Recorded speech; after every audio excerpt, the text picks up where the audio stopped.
Watch the bottom line. اعوذ باللہ من الشیطان الرجیم، پناہ مانگتا ہوں میں اللہ کی شیطان مردود سے۔ بسم اللہ الرحمن الرحیم، شروع اللہ کے نام سے جو بڑا مہربان نہایت رحم والا ہے۔ دا باٹم لائن کے ناظرین کرام السلام علیکم۔ محترم ناظرین، ہم اپنی آج کی ویڈیو میں جس مشہور و معروف ہستی کا ذکر آپ کے سامنے کرنے جا رہے ہیں وہ ہستی ہیں حضرت مخدوم جہانیہ جہاں گشت سہروردی رحمۃ اللہ علیہ۔ حضرت مخدوم جہانیہ جہاں گشت ان باعظمت اولیاء میں سے ہیں جن کی زندگی کا بیشتر حصہ دنیا کی سیاحت میں گزرا، اور اللہ تعالیٰ نے آپ کو ایسے باطنی اسراروں سے نوازا جو بہت کم اولیاء کو حاصل ہوئے۔ آپ شاہ رکن عالم کے جلیل القدر خلفاء میں سے ہیں۔ آپ کا شمار سلسلہ سہروردیہ کے اکابر اولیاء میں ہوتا ہے جنہیں بہت مقبولیت اور شہرت حاصل ہوئی۔ آپ کا نام سید جلال الدین بخاری تھا اور کنیت ابو عبد الحسین تھی، مگر مخدوم جہانیہ جہاں گشت کے لقب سے مشہور تھے۔ آپ کے تذکرہ نگاروں نے اس لقب کی وجہ یہ بتائی ہے کہ آپ نے عید کے روز حضرت بہاؤالدین زکریہ ملتانی، حضرت شیخ صدر الدین عارف اور شیخ ابو الفتح رکن الدین کے مزاروں پر جا کر مراقبہ کیا اور مراقبے میں عیدی طلب کی، تو آپ کو ان بزرگوں کی طرف سے مخدوم جہانیہ کا لقب ملا۔ جب وہاں سے واپس آئے تو راستے میں جو کوئی ملتا بے اختیار آپ کو مخدوم جہانیہ کہتا تھا۔ صاحب خزانہ جلالی نے اس خطاب کی وجہ یہ بیان کی ہے کہ ایک روز شیخ رکن الدین ابو الفتح ملتانی اپنے گھر سے نکل رہے تھے۔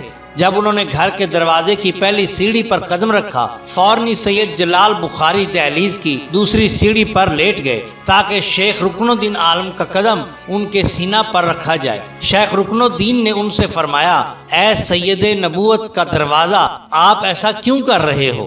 رہا رتبہ ولایت تو تم اس مرتبہ پر فائز ہو کہ مخدوم جہانیہ ہو۔ یہ کہہ کر انہوں نے ہاتھ پکڑ کر سید جلال بخاری کو اٹھایا اور اپنے سینہ سے لگا لیا اور نعمت و وافر سے سرفراز فرمایا۔ اس وقت سے آپ مخدوم جہاں کہلائے۔ چونکہ آپ کا بہت سا وقت سیاحت میں گزرا، اس لیے جہاں گشت کے لقب سے مشہور ہوئے۔ مخدوم جہانیہ جہاں گشت کی ولادت باسعادت 14 شعبان المعظم سن 707 ہجری بمطابق 19 جنوری سن 1308 ہجری بروز جمعرات بمقام اوچ شریف میں ہوئی۔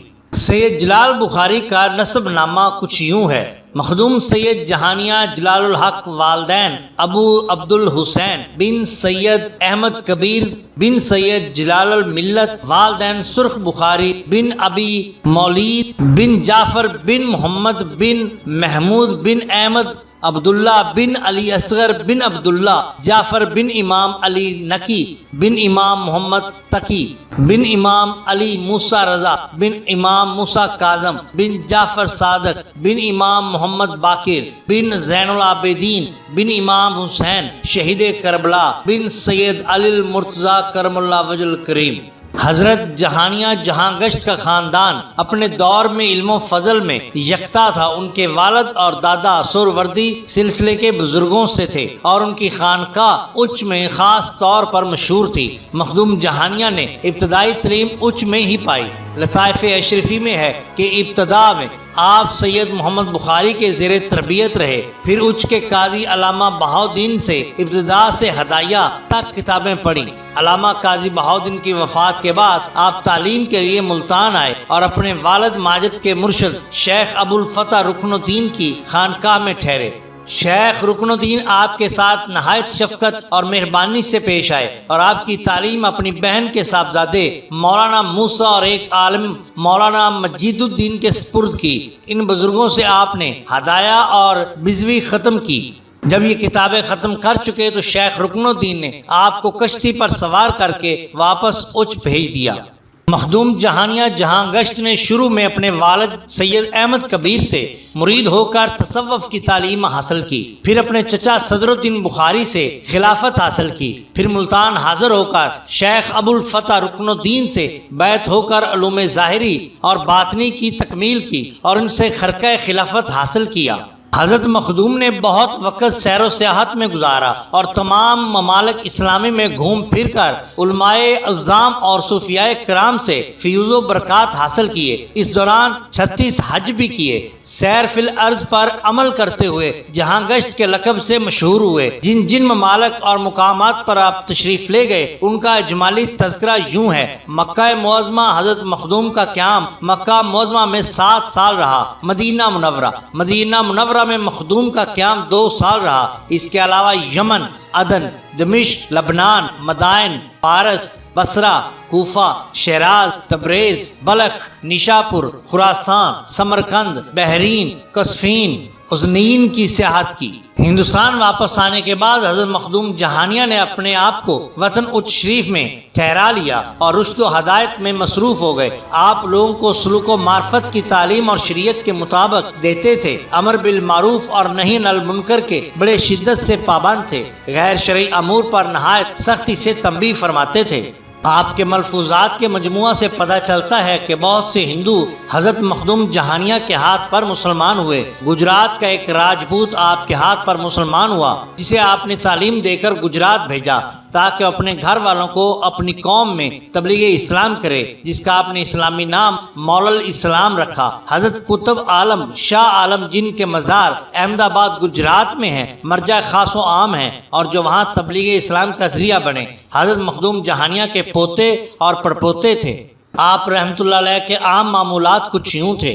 حضرت مخدوم جہانیہ کی روزمرہ کی زندگی کے عام معمولات 5 وقت کی نماز کے علاوہ تہجد، اشراق، چاشت، صلاۃ الاولین، تراویح اور دوسری نفلیں اس قدر پڑھتے جتنی کہ رسول کریم صلی اللہ علیہ وآلہ وسلم روزانہ پڑھا کرتے تھے۔ کھانا تنہا نہ کھاتے بلکہ تقسیم کر کے کھاتے اور فرماتے کہ حدیث میں ہے کہ وہ ملعون ہے جو تنہا کھانا کھاتا ہے۔ سلطان محمد تغلق حضرت مخدوم جہانیہ سے عقیدت رکھتا تھا۔ اس نے آپ کو شیخ الاسلام بنا کر 40 خانقاہیں آپ کے تصرف میں دے دیں، لیکن آپ ان کو چھوڑ کر حج کے لیے تشریف لے گئے۔ فیروز تغلق اگرچہ شیخ علاؤدین اور جودنی کا مرید تھا، لیکن اس کو حضرت سید جلال الدین بخاری سے غیر معمولی عقیدت بھی تھی۔ سید جلال الدین بخاری جہانیہ جہاں گشت کا وصال 77 سال کی عمر میں عین عید الاضحیٰ کے دن سن 785 ہجری میں ہوا۔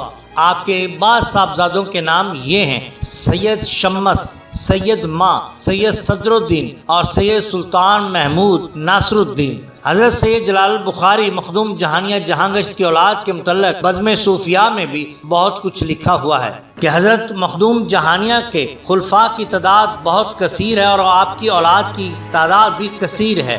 آپ کا مزار اقدس اچ شریف ضلع بہاولپور میں مرجع خلائق ہے۔ عمارات مزار قدیم اور خوبصورت بنی ہوئی ہیں، جہاں ہر سال لاکھوں افراد حاضر ہو کر فیوز و برکات سے بہرہ مند ہوتے ہیں۔ اب ہم آپ رحمۃ اللہ علیہ کے چند تصرفات آپ کے سامنے پیش کرتے ہیں۔ ایک دفعہ اچ میں ایک شخص آیا جو اپنے آپ کو ولی اللہ کہتا تھا۔ لوگ اس کے بے حد معتقد ہو گئے۔ حضرت مخدوم جہانیہ بھی اس سے ملنے کے لیے گئے۔ جب آپ اس کے پاس جا کر بیٹھے تو اس نے نہایت فخر سے کہا: اے سید، ابھی حق تعالیٰ میرے پاس سے اٹھ کر گیا ہے۔ آپ نے یہ سنا تو نہایت غصے سے اسے ڈانٹا: اے بدبخت، کیا بک رہا ہے؟ تو کافر ہو گیا ہے۔ پھر سے کلمہ شہادت پڑھ اور مسلمان ہو۔ اور پھر شہر کے قاضی کے پاس جا کر اس سے کہا کہ اس شخص کو اپنے پاس بلاؤ، اگر وہ توبہ کرے تو اسے معاف کر دو، ورنہ اس پر حد شرعی جاری کر کے اسے قتل کر دو۔ شہر میں چونکہ اس شخص کے بہت سے معتقد تھے، قاضی کو اس معاملے میں کچھ تعامل ہوا۔ آپ نے قاضی کے تذبذب کو محسوس کر لیا۔ پھر آپ نے حاکم شہر سے کہلا بھیجا کہ ایک شخص شہر میں کفر پھیلا رہا ہے، اگر تم نے اسے سزا نہ دی تو پھر میں مجبوراً بادشاہ سے شکایت کروں گا۔ چنانچہ وہ شخص شہر بدر کر دیا گیا۔ ایک دفعہ کچھ درویش عرب سے آئے۔ حضرت مخدوم جہانیہ نے ان سے پوچھا کہ آپ لوگ کس خاندان سے ہیں؟ انہوں نے جواب دیا: سیدی احمد کبیر کے خاندان سے۔ فرمایا: میں نے سیدی احمد کبیر سے خرقہ پہنا ہے اور انہوں نے مجھے خرقہ پہنانے کی اجازت دی ہے۔ وہ صوفی تھے اور سنت کے مطابق کپڑے پہنتے تھے۔ پھر ان درویشوں کو نصیحت فرمائی کہ تم علم شریعت حاصل کرو، سنت کا اتباع کرو، نماز پڑھو۔ پھر ان کو توبہ کی تلقین کی اور خرقہ پہنا کر بڑی عزت و احترام کے ساتھ بھیج دیا۔ محترم ناظرین اکرام، اگر آپ کو ہماری یہ ویڈیو پسند آئی ہو تو لائک کیجئے، سبسکرائب کیجئے ہمارے چینل دا باٹم لائن کو، تاکہ ہم آپ کے لیے اور بھی بہترین ویڈیوز لا سکیں۔ اپنے دوستوں کا، گرد و نواح کے لوگوں کا بہت خیال رکھیے۔ اللہ اور اللہ کے رسول صلی اللہ علیہ وسلم سے بے حد محبت کیجیے۔ آپ کا بہت شکریہ۔ اللہ حافظ۔